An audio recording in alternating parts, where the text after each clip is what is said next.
It's another delicious day here in the Let's Make Food from Food Kitchen, and today we're going to make some Italian meatballs. Now, I'm going to do this. I've never done it this method before, so sometimes I think it's good to experiment and see how things turn out. I have combined some different recipes to come up with the one that I have, and this is kind of that last test edition. Supposedly, if you grate your onions instead of just chopping them and get the juices out of them and soak your bread in it, it makes it a little more moist and delicious. So we're gonna try that. I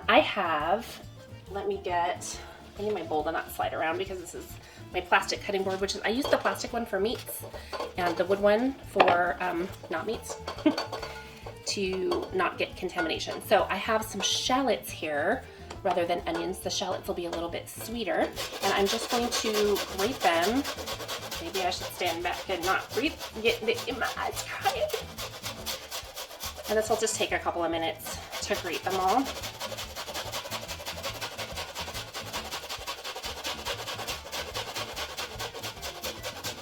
And what I'll do when I get to the little ends,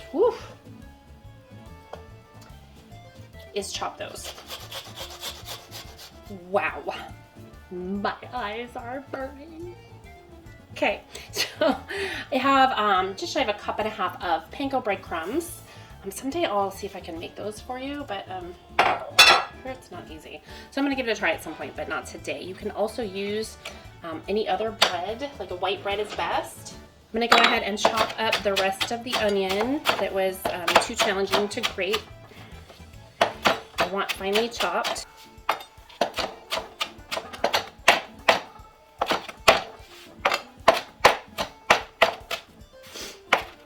All right, I'm just gonna add that into the bowl, and then I'm gonna mix it up.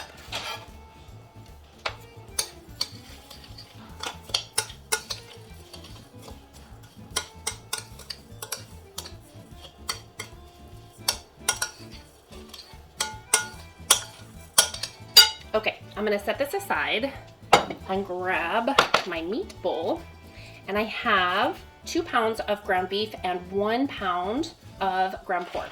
So what I want to do is get everything in my bowl here mixed together while I wait for this to sit. You want to let your onions and your breadcrumbs or panko rest for about 5 to 10 minutes in your bowl. So while that goes, I can go ahead and get the rest of it ready to go. I'm just trimming my garlic a little bit. It's peeled, but I didn't trim it ahead of time. No particular reason. And I'm just going to take my garlic press and press it right on to the meat.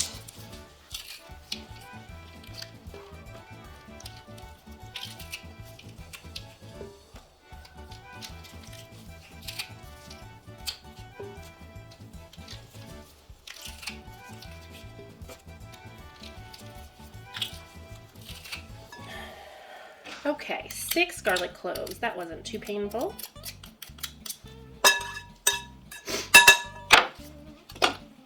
Whoops, 5 garlic cloves. Missed one. I have to go back and do it. Can't be missing the garlic. Okay.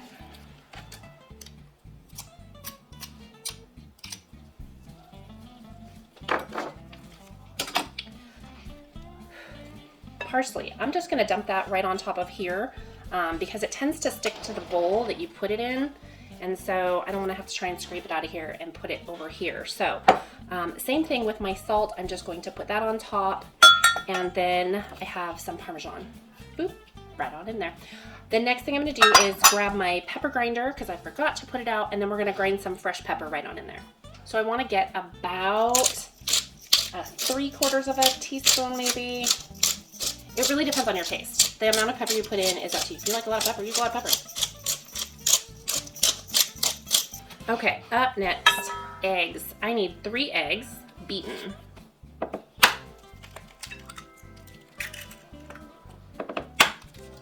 Oof.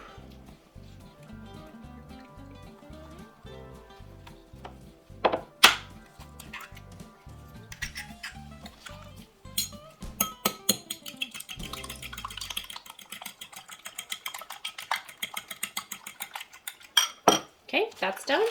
I can go ahead and clean this part up. All right, I think we're safe to move on. I'm gonna go ahead and give this one more stir. Then I'm going to go ahead and get my meat over here. Lastly, and this is the main reason I wear gloves, is the meat and the eggs stick to your fingers and it's cold. Okay, just get right on in there, get it all mixed together. At this point, before your hands get too bad, you can turn on your cooktop. You want to get maybe a medium-high heat. What we're going to do is partially cook our meatballs, and then we make the sauce that they go in. And I know normally I would do a separate video for each, but in this case, you have to finish them in the sauce. So I suppose you could cook them all the way through, but to make a really good meatball, they need to cook a little bit in the sauce. So that's why I'm not doing separate videos this time. But if you wanted to make them separately and use a different sauce, by all means, go ahead. Just either continue cooking all the way through for your meatballs, or the other option is to make your sauce that you want to have and cook them in that sauce. Alternatively, you can also bake these instead of frying them in the oil. So this is getting pretty blended, but because it's different kinds of meats and all that stuff that's in there, I really want to make sure that it's mixed super well. That is good. I'm going to clear up some space and grab a ice cream scoop. Here we go. We're ready to get to work. We want to make some balls ahead of time, and these are really quick and easy. Okay, you just want to compress them a little bit.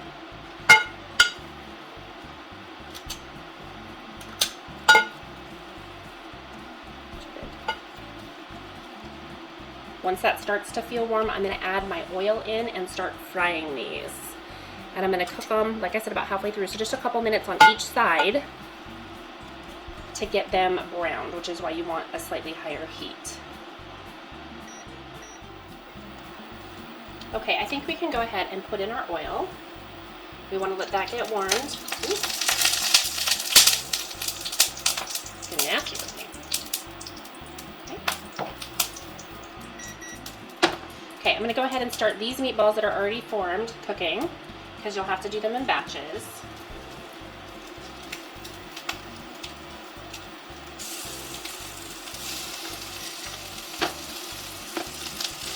Okay, and I'm just going to keep working on these while those cook. And you just keep an eye on them. Again, the goal is to get them a little browned. And I have a plate ready over there to put them on when they're done.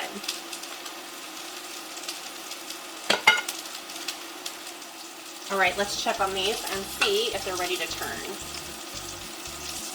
Not almost. Yeah, I could turn them.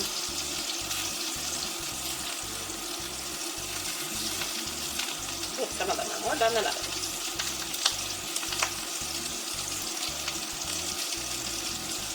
All right, clearly the ones in the middle are getting cooked faster. Not unexpected or surprising.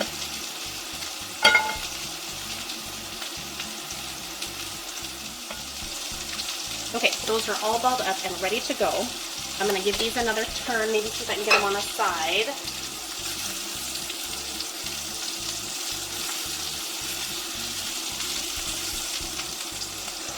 And once they're browned on both sides, it's hard to get them completely brown round, but we're going to do our best.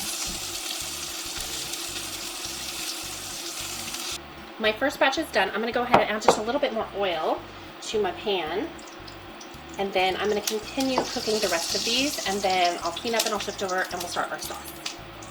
All right, it's time to move on to the next step. These are almost done, so I want to take my onion and dice it up, because I'm going to cook the onion in that same pan with all of the juices and the oils from cooking the meatballs.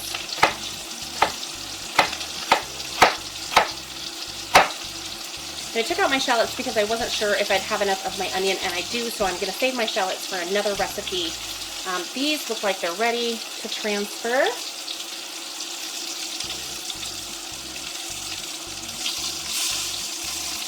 I am going to turn this down a little bit to like medium, from a medium high. Okay, look at that. Meatballs.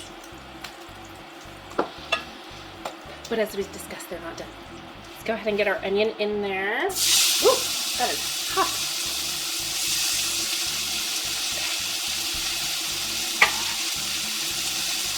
Okay, we'll let our onions cook down until they're almost translucent, and then we'll add the garlic.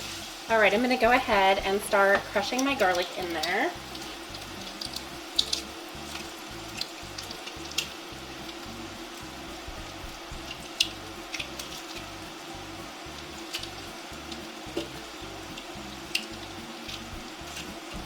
And then we'll just give it a stir. Let that cook for another minute, and then we're gonna switch pans.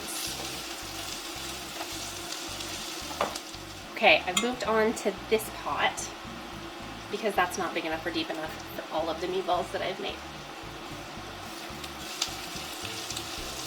So what I have here is tomato puree. It's like a tomato sauce. You take your tomatoes and cook them, and you're going to strain all of the seeds and the skin, push them through a sieve like I've done for my tomato paste. There we go, and that's 56 ounces. This is a big batch though. All right, I am going to take my mixture here and get it transferred into this pan and put this one over here. Okay, we want that to come up to a simmer, but I don't want it boiling and splattering. So I have about a teaspoon of crushed red pepper. I'm not going to use a lot because the kids won't eat it, and frankly, neither will I. A couple teaspoons of salt, and then pepper to taste.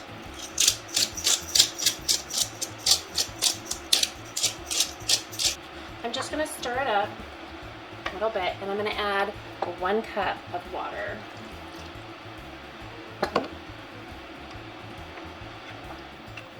Once that's started to heat, you can go ahead and add your meatballs into the sauce. And this is where they will finish cooking.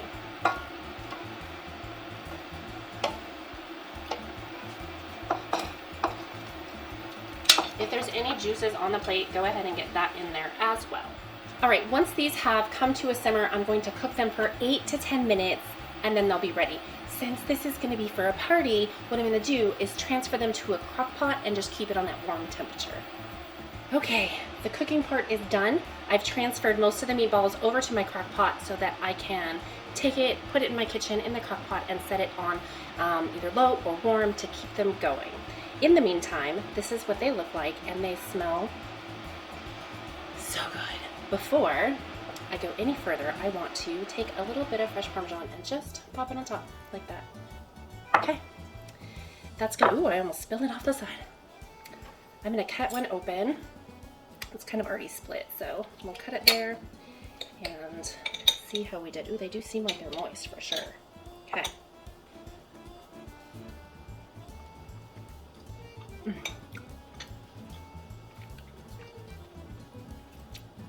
That technique worked. It really worked. So dry meatballs can be a problem. This, with the onion, grating it and letting the breadcrumbs soak in it, made such a difference. My life has changed. My meatball life has changed. That is so good. Amazing. I cannot wait to serve this to my guests. They are going to be delighted. Okay, and I made my homemade sourdough bread to go with it, and my husband's making some bruschetta, and what else are we making? Oh, the tiramisu is done, and the cheesy puff crackers. Like, I've made quite a bit of homemade delight, so it's gonna be a great party. I hope you've enjoyed this video. If you did, would you consider giving it a little thumbs up and maybe tell me what you think below? Share it with your friends. From my kitchen to yours, let's make food from food. That's one boy puppy.